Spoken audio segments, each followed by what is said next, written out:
Meet Nancy and Jonathan. A few years ago they were planning a camping trip to Norway, but the weather wasn't looking so great and that's when they decided to go sailing in Greece instead. A bit of an experiment since Nance had never sailed before. But things worked out well. Let's find out how they went from a slight change of plans to buying a sailboat and untying the lines. So we booked a skipper for one day to kind of show us how to sail that specific model of boat and get into the Greece style of sailing. So with the anchoring, the med mooring style. And he gave the best tip that I've ever heard. He said, for all men in the world, if you want your woman to like, or your wife or girlfriend to like sailing, put her behind the wheel. Put her, and then she'll feel in control, and then she won't get used to you shouting, do this, do that. That's not fun for anyone. So put her behind the wheel, and that's where I was put, and I fell in love right away. Yeah. So from there on, we started thinking, well, would it be nice to own our own boat? In the Netherlands, sailing is everywhere. Yeah. Harbors and marinas everywhere, and it's an easy country to learn how to sail. And I never set foot on a sailboat before, but as a kid I always went camping, and so I love the outdoor life, and for me sailing felt like a camping boat but with everything with you. It's so fun. We made the mistake of watching things like Day Lost and The Vagabond, and all of a sudden you're thinking, well, hey, we could sail around the world. Well, and it was funny because we were actually walking on, well, how do you call it, the Rai? Oh yeah, the Hisva, yes. which is the big boat show. Boat show in Nance, and we were looking at those boats, and we just looked at each other and said, maybe we could do this too. And that's where we decided to just try. Yeah. And from there on, it was always. We always decided to only make the next step, so we could always stop if we didn't like it, and well, we still like it, and that's why we're here. Yes, all of a sudden you're in the Canary Islands. Yeah. So what kind of boat is it? It's a Jeanneau Sun Odyssey 45.2 from '99. It's 45 foot. Well, it says in the name. It's quite a standard. A monohull. It's actually one of the most produced boats from Jeanneau, so I think there are 2,500 of these sailing around. We didn't expect to end with 45 foot. First we looked for at our first boat as well. 38, 41 maybe. Yeah, and some people laugh when we say this is our first boat. We've never owned anything smaller.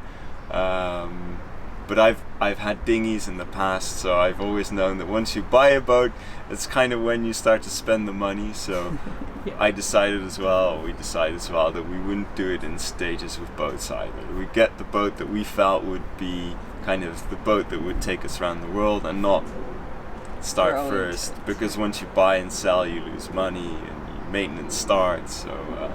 So it sounds perhaps funny or strange that we buy this type of boat and it won't go, but we did our research, so we're happy with our choice. Yeah, definitely. It was built in the time that they still built it with the thick beams and stringers, so it's a strong but simple construction. These days you have different construction techniques and they're harder to maintain by novices, so to say.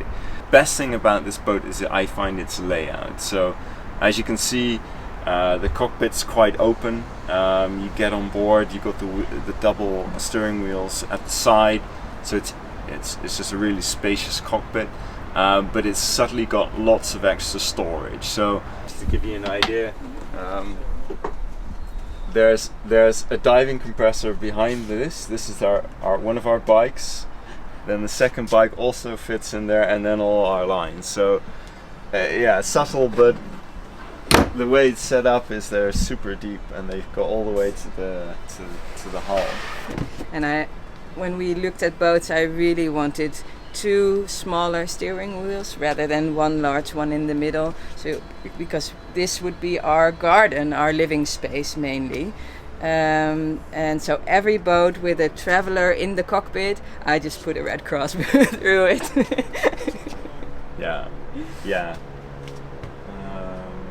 Yeah, so we can Go up. Yeah. That's the deck.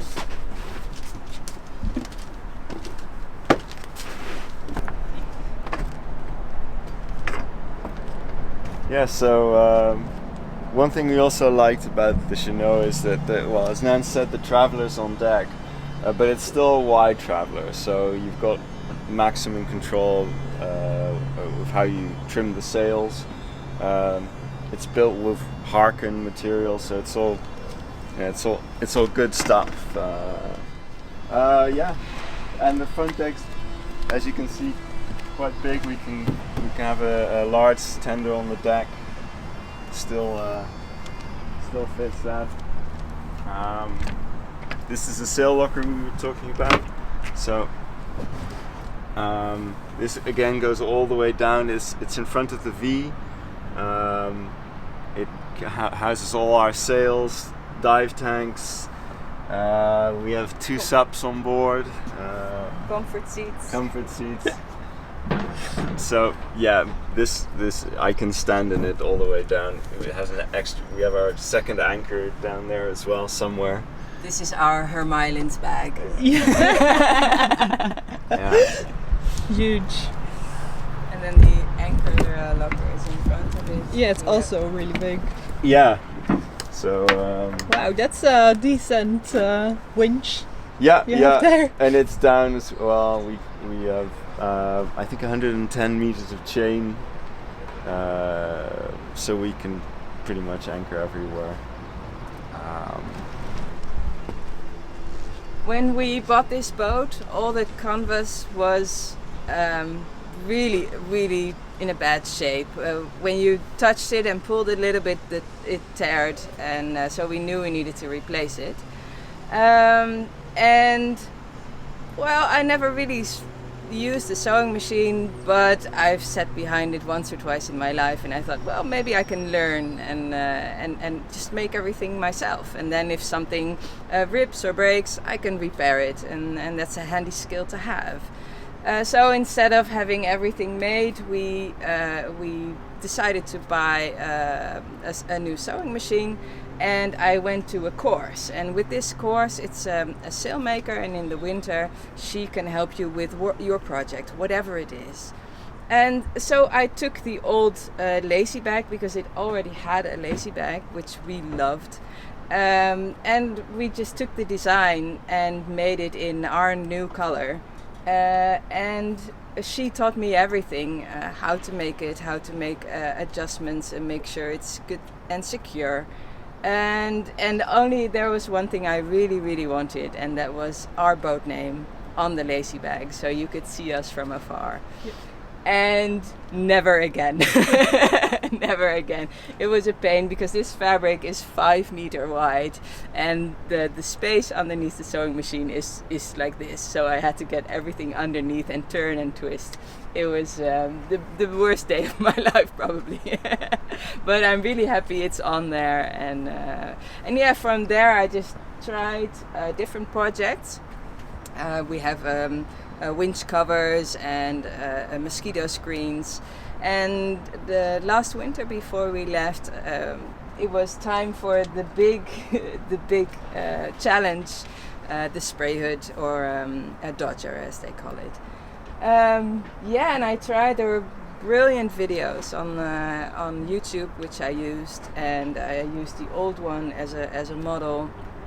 And yeah, it took some more time and some more blood and sweat and tears, but in the end, this is the result, and we're pretty happy. Yeah, it came out really nicely. Thank you. Yes, well done. Is that kind of your mentality of the whole boat living project thing, that you'll just try and learn along the way? Yes, mainly we always discover something that needs to be done or that we would really like. And then mainly it's Jonathan who really investigates, and I'm not very good with searching on the internet, but this is his special skill.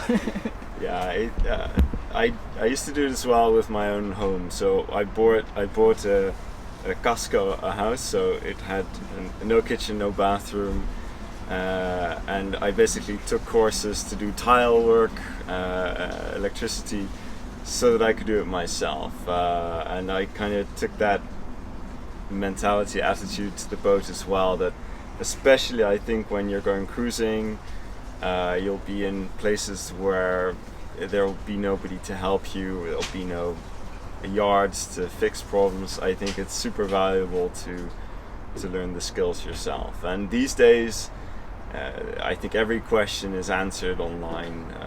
There are communities. As Jeanneau has a huge owners forum. Yeah, you've got to try it and see how it goes. And I think be prepared to fail. And it's the same thing, even if the skill or the techniques looks easy, when you're actually doing it, it can be so many questions are raised. And it's the same thing with polishing the hull. If you do it for the first time, it's like, what kind of foam or buffer do we use? And maybe it doesn't get perfect the first time, but we try to improve and read more and get better. Yeah. And then in the end, we really know everything about this boat, especially Jonathan. He has seen every corner, I'm sure. There's Painfully, nothing. yeah. Fortunately, he fits everywhere. That helps a lot. I learned it's an absolute advantage. We have through the fuel locker, you have access to the steering quadrants, but you need to really kind of crawl into corners all the time. So it was funny when we mounted the hydrovane. Jonathan really just laid in there upside down, putting his arm all the way back to put the washer and everything on the back. We call it boat yoga. Yes. All right. One of our other projects were the washboards. We first had one door, but then we wanted to change the locks, and we'd always wanted to change. But at a certain point, the key just didn't work anymore. So we took that as a good moment to cut the door in half, and just to make sure we have two washboards, and we can always leave in one if there's a lot of water coming in during sailing. So.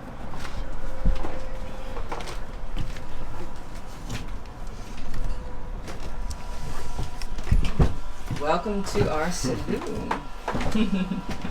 So when we were looking for boats, we also figured there's going to be many times it will be indoors if it's pouring with rain. Too hot to be outside. Then we want some space, a space that we can relax inside as well for longer times. Especially if it's our home, we stay on it during winters. And the advantage of this boat as well is that it has this big saloon area as well. So as you can see, it's a really spacious area, comfortable, move around as well. It's also really, really light. This boat has lots of hatches, lots of windows, easy to ventilate. Good for airflow. Pretty much every room has 3 to 4 hatches that you can open.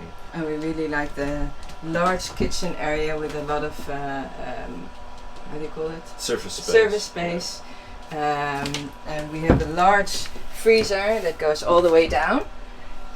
So when we do a long crossing, we just cook everything in advance and just put it in the freezer, and then we only have to defrost.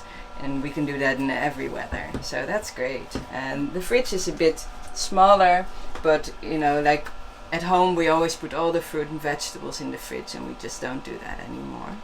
So that's good. We have a gas-based oven and fire hobs, gas hobs. Gas hobs.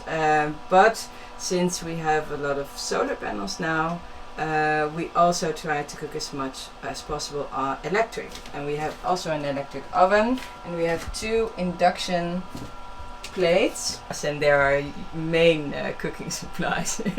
So how much solar do you have to support the electric cooking? It's 820 watts, but I think we'll add more in the coming year. I think we know at one point we'll be crossing. There'll be more clouds. The sails will cover certain parts of the solar panels. Shorter days. Shorter days, yeah. So I think we'll be adding. I don't think we can have enough, to be honest. But I think that we can add more to the sides. We have a solid railing, so we can add more panels to the side that can fold out. But I think with 820, it's already good. We actually don't have. We have still our old lead acid batteries still. One of the winter projects will be to install the lithium, but it solves the problem of power on trip or on anchor. So far it's been a great solution. Yeah, not only with boat work but also with electrics and water. We like to be self-sufficient as much as possible. Yeah. Oh, that's a nice Nav Station. Yeah, I think again, this is one of those things that we really kind of fell in love with the design of the boat. The Nav Station is at an angle. It's not facing this way, so if the boat's heeling, you're basically still resting to the side, and if the boat's on the other angle, you've got space to put your feet against. So it's kind of an all-weather Nav Station.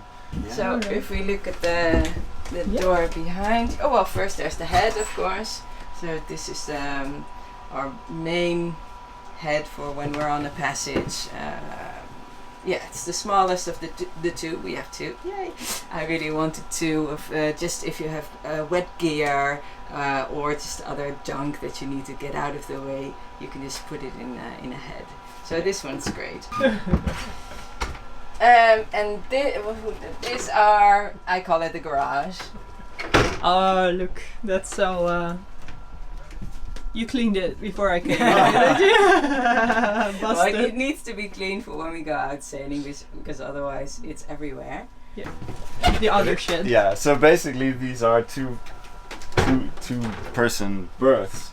This is more. We call it our project space. It's actually the guest room. Yeah. The intention. So in these crates, we have still all the gear for our remaining projects. So there's the water maker. There's the lithium. There's all the gear that we want for fishing. We're installing additional bilge pumps as well. So on passage, if anything bad happens, we have 3 high volume bilge pumps. So those are all projects that we want to pick up this kind of winter, spring. So at one point we clear this and it's a normal berth. Wow. This is our pride and joy. Yes. Yeah, there are a few options when with this boat. With the charter option, there's a wall in the middle and the beds are on the sides. But this is what they call the owner's cabin, which is also a point of this boat, which we fell in love with.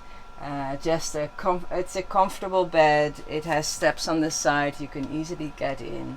There's so much storage on the sides, and there are cupboards here and there. And so when we have a washing machine in the bedroom, I don't think many people have that. It was the only flat space that we could find where it fits. And we still need to attach a water pump to get the dirty water out. But then we'll also be blessed with our own washing machine. And the other bathroom. So the nice thing about the other bathroom is it has like a sturdy shower curtain, which means that if you take a shower, not the whole bathroom gets wet, but just the part that you shower in, which is a big plus. And you've been sailing now. Well, you left the Netherlands last August, I think. July. 26th of July, and now it's December. Yeah. So. What's that? 5 months? No, not longer. Even. Yeah. Shorter. Yeah. How has it been? Because you've been working towards this goal for years, and now you're underway. How has it been? Well, I really like the boat as a home.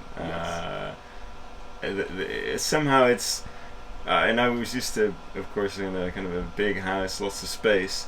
But I figured out I really don't need that much space. This is cozy. It has everything you need.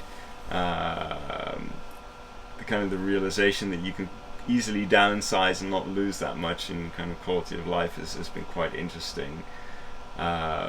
Sailing, well, it's never what you expect it to be, I think, unless you've had experience prior to this. But cruising down the English Channel is an interesting area. We had our lessons in Gibraltar, but it's still, when you do the French coast, the tidal range, the kind of conditions of wind, it's never what you really have learned or come to expect. So we'd been to Belgium before, we'd been to Denmark before, but the kind of English coast and especially the difficulty with the weather forecast. I think it was so difficult to get the right weather, and then when you thought you had the right weather, it would be completely different in real life.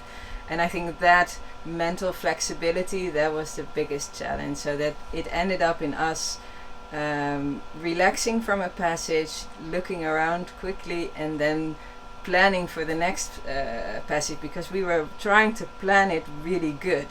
But it never turned out, and I think when we got more relaxed with this and crossing the Bay of Biscay with I think an easier sailing area, it was a bit of a steep mental learning curve in the beginning, but at the other side of Biscay, the real fun started. We're a very kind of methodical, organized people, so very you expect to think that I can plan this kind of schedule it out, but it's dramatically different than what we thought it would be. As Nance said, patterns, weather, and wind, and it's just not that organized and stable as you think it to be. Even I think lots of people will experience this, that you look ahead a day, 2 days, but it just changes by the time that day arrives. We had a really nice Biscay passing, so we planned that out well, and I think we've had a lot of luck with the crossings we've done. We've been able to get nice weather. And I think we also noticed that we really enjoy the longer passages. Day trips are fine. I think for me especially, trips for with one night are really tough. It takes me a lot of time to recover from those. But we've done a few passages now of 3, 4, 5, 6 days now even.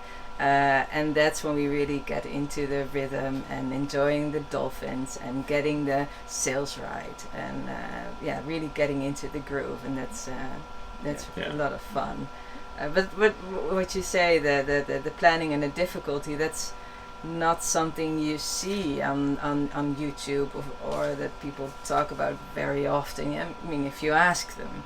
But usually it's like, bathing suits and swimming and waving at dolphins and all the fun stuff. But it's also there, and I think we knew it would be there, but experiencing it also is something else. But still, the highs are so high that they immediately blow away the lows. So that's good.